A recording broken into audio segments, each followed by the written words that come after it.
And here he is, truly part of the friends and family pack, because you're truly a friend and you are family, and we love you. That's Alan right, Rubin, puppy. Alec Bradley Cigar Company. It is so great to be here. Thank you very much for having me on. I have to tell you, I'm watching you guys now on the screen. Literally, it's the same meeting that has taken place many times here in the office, where it's just been the three of us with a little bit of whiskey and a lot of cigars and a lot of conversation. So this is like old home week for me. So thank you for having me on. It is. I mean, it's funny. There's been a lot of conversation in that room of yours.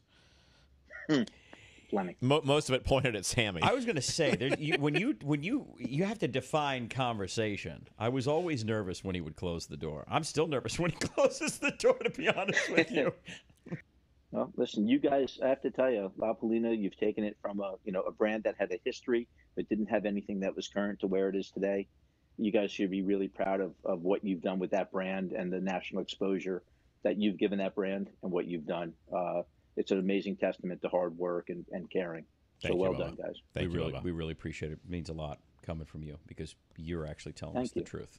Oh yeah, Alan, we are so humbled that you have decided to join us here. We are blown away that you offered up one of my favorite cigars of all time, the Alec Bradley Prensado. I'm going to throw a nice big softball here. When we look at the history of Alec Bradley cigars, when we look at Bogey Stogies, and when you first decided to get out of your previous life and your previous business, and what was that time period like when things were not like they are today? They were a little bit slower as you were building this wonderful company, and then having Tempest pop the way that Tempest popped. What was that moment like for you?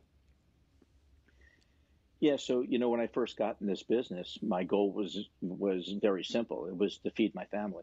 That was it, is to be able to make enough money to feed my family and give them the lifestyle that I wanted them to live. And ultimately, and we can go through a little bit of the Tempest and Prensado time, but today I sit here and I realize that, we feed over 1,000 families. There's a lot of people dependent upon the decisions that we make. We do our best to make everyone that, feel like family to us. So, during the pandemic, I think you guys know this, during the pandemic, when people didn't have jobs and the country of Honduras was closed down, we made sure that we fed 700 families of 4 during that time, because you can't say they're family when the times are good, it's easy, right? When the times are tough is when you realize, hey, what are you going to do? And that's paid off. That's paid off for us. And that wasn't the intent, but that paid off for us. But yeah, there were some game changing moments for us, and we struggled some along the way, trying to understand what the growth meant, what to do, and how to handle it. But ultimately, it made us, I think, better business people, made us better cigar people, and that's where we sit here today. Awesome. Yeah, I think it's such a fantastic story, and with Alec and Bradley coming into the business strong with the launch of Kintsugi, I believe is how you pronounce the name. Packaging came out fantastic. I have the pre-release, which we smoked on a previous Cigar Lockdown happy hour, and highlighted that cigar. We're very impressed with what the boys are doing. And I really, look, through all the time that we spent together, through all the marketing, through all the advertising, all the meetings, all of the beatings and the yelling and everything else, I might need a drink, that happened at Alec Bradley, to watch the boys come in so strong, to entree into the market so strong, you've got to be excited. And I think that when I looked at your recent ad, which was a picture of you, and it said, first generation cigar maker. Listen, I appreciate that. The one thing, I'm not of Latin descent. I'm not Hispanic. I don't wear the guayaberas. I don't do that because it's not real and it's not me. And I appreciate those who do. And being a first generation cigar maker, that's who I am, and I own it. And but now with Alec and Bradley coming in and they're doing their own thing, that's very exciting. To see we have a second generation cigar makers here. And Sammy, this, for me to let go is not the easiest thing, right? So Sure. if you think how I terrorized the two of you, if you could remember how I terrorized the two of you when you were here, can you imagine what Alec and Bradley are going through? I don't want to interrupt you, but I saw Bradley at an event, and earlier before COVID, and he was working in that room old school, shaking hands, kissing babies, and I was very proud of him. Didn't say anything to him because he Thank just you. was there doing his job. But I knew there had been some sort of a lecture, and it was probably 5 to 6 hours, and someone in the room was crying. It was probably Michael Sirota. So they came out with Blind Faith. That was their first release. It was limited just because we couldn't give them the production. And then Gatekeeper has been such a home run for them, and I couldn't be prouder. I mean, I had very little to do with those brands, that in those lines that they came out with. Of course, I smoked the cigars prior because I needed to still falls under Alec Bradley on some level.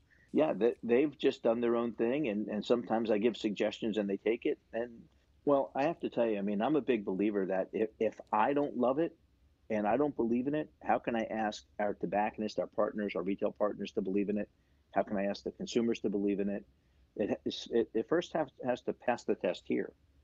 You know, ultimately, that's the bar that we all try and be above, right? Like, hey, if I love it, then I know that I can bring it to market and be very proud of it. And then you give it your best effort. And we all kind of do the same thing. So there's not a formula that you could turn around and say, this is going to work. You know, you don't know. And if they said define it, the only thing you could say is, I know it in my gut. You know, I know it in my heart that this is right. And that's what you take, you know, that's the horse you ride in the race. And so it's very difficult to define. And if you ask all the manufacturers, like, how do you know? I don't think there's one that's going to tell you, I mean, I had a feeling and I thought this was it, but nobody knows.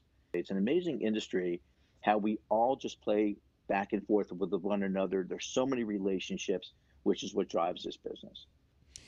Alan, when you look at where Alec Bradley is today, this recent win that we've had in the FDA space, and now that we're able to really create in this short period of time with very limited constraints, again, in the short term. Yeah, so for 2020, you know, it was an interesting year, right? The truth is we couldn't supply the demands of what we were asked for in 2020. Yeah, I actually did step back a little in 2020. I wanted to give Alec and Bradley both the opportunity to shine, to tell me what they wanted to do, where they wanted to be. I mean, I actually consider where we are now, you know, next year's 25 years for us. And amazing. I just consider this the first 25. I consider this the first 25 years.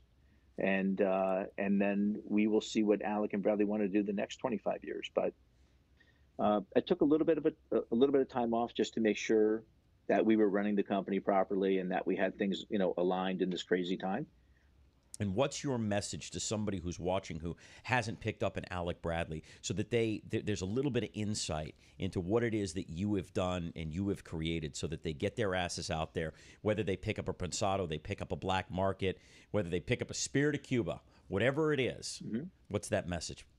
You know, the old saying in business is, you know, try not to be everything, you know, to everybody, because it's very difficult to find your focus and your skill sets. Is that we really looked at our portfolio, we looked at all the cigar smokers that we have encountered, started to tailor some new looks and feels and flavors and profiles. And so I would say that if you haven't smoked Alec Bradley, or you haven't, again, visited Alec Bradley in quite some time, I think we have a really nice portfolio of products. Whether you want something a little heavier or a little lighter, you want something that's got more Nicaraguan or Honduran or Dominican flavor, I think that we have a pretty vast variety of products out there. And we don't launch a lot of products. You know, we don't launch a lot of new products. We really focus and hone in on what we currently do. But we worked really hard to round out our portfolio so that we can give all the consumers an opportunity to find something they enjoy. All right. This is from Nick at A1 Smoke Shack in State Line, Idaho. He'd like to know, what is a bucket list adventure on the books? Something that you want to do in your life? Clay actually has something to do with you. You had mentioned that there was a way to plan a trip over a short, you know, a month period of time. I think that's something that I would love to be able to take my wife and just say, look, let's walk away from everything that we do every day and truly get away together and spend that time together. So that is a bucket list piece for me, is to be able to take my wife and experience that trip that you told me about, Clay, because that intrigued me. So I still may be coming to you to help me set that up and put it all I'll be together. coming But with that's you. a bucket list for me. Please, No and He's going to be in your carry-on. Yeah, you'll be paying for it, but I'll come. I'll Sherpa Well, you you know, around Clay, the entire world. now that you lost all that weight, Clay, I probably could fit you in a suitcase. Anyway, well, listen, Rube, we love you. We love you, Thank you man. for your time. And Love you too. again, thank you for being in this friends and family pack. So I just want to say this one last thing, because Yeah. you had asked whether we would be a part of the pack, and we were so honored to be a part of this. And one of the reasons, it's not just my love for you guys, which you know is there, but it was for such a good cause. It's such a good cause of being able to give back to all of our retail partners, that it was just something. It was something that I couldn't say no to, no matter what it was, because the cause is so good, and I always want to be a part of something Yeah. that does something good. There's a good reason for it. So We Thank you, feel Alan. the same way. Same man. way. We love you. We will see you on Love you December too. 30th. We love you, Ralph. yes, All right, babe. Good night. see you guys. Good night. Good night.